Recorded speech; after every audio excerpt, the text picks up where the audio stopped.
Hello, world. This is Tommy Hagewood coming to you from Leesburg, Florida, the lakefront city in the Sunshine State. It's 84 degrees on the way to 93. This is Wednesday, June the 10th, 2020. I hope you're having a wonderful day. Can you give me 3 good reasons? 3 reasons for what, you might ask? 3 good reasons why I should be a Christian. I can think of a multitude of reasons why a person would not want to become a Christian. First, persecution will come according to 2 Timothy 3 and verse 12. One may lose the approval of his family and even association with them, according to Matthew 10, 34 through 39. One may have to give up some sinful pleasure, according to Hebrews 11, 24 through 26. One may even have to give up some innocent enjoyments in order to seek God's kingdom first, according to Matthew 6:33. Christianity is not the popular way, according to Matthew 7, 13 and 14. It's not the easy way, as the Lord said we must agonize to enter his kingdom in Luke 13 and verse 24. After one becomes a Christian, according to Jude 3, he must agonize even harder to contend earnestly for the faith which was once for all delivered to the saints. Add to this the mocking and ridicule that often comes to Christians. Well, you've convinced me I'm not going to become a Christian. But wait, you haven't heard my 3 reasons yet. Perhaps you will change your mind. Listen to the following words of the Lord in Matthew 16, 24 through 27. Then Jesus said to his disciples, "If anyone wishes to come after me, he must deny himself and take up his cross and follow me. For whoever wishes to save his life will lose it, but whoever loses his life for my sake will find it. For what will it profit a man if he gains the whole world and forfeits his soul? Or what will a man give in exchange for his soul? For the Son of Man is going to come in the glory of his Father with his angels, and will then repay every man according to his deeds." In verse 24, Jesus states the terms of discipleship. Deny yourself, take up your cross, and follow me.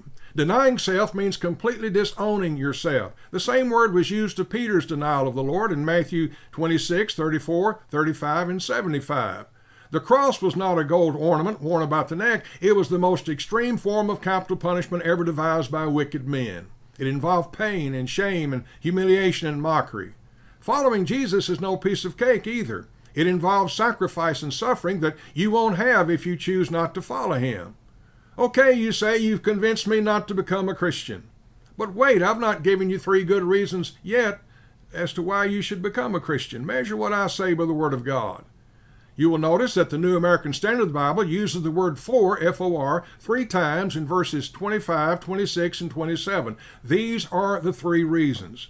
Number 1, if you save your life, you will lose it, but if you lose your life, you will find it. Saving your life means to live for self and not for the Lord. Number 2, what profit will you make if you gain the whole world and lose your soul? Or what will you give in exchange for your soul? This verse used to bug me. Shouldn't the Lord have said, what will you take in exchange for your soul? But he said, what will you give in exchange for your soul?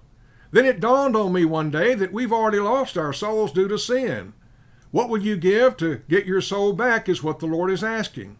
You can't give the portion of goods you've already accumulated, even if you own the whole world, as none of that will atone for one sin.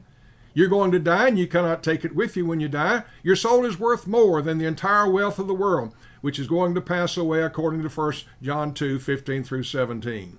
Number 3, Jesus is coming again to judge everyone according to his deeds. The Lord never tried to make disciples by pulling the wool over their eyes. He told us exactly what it would cost to be one of his disciples.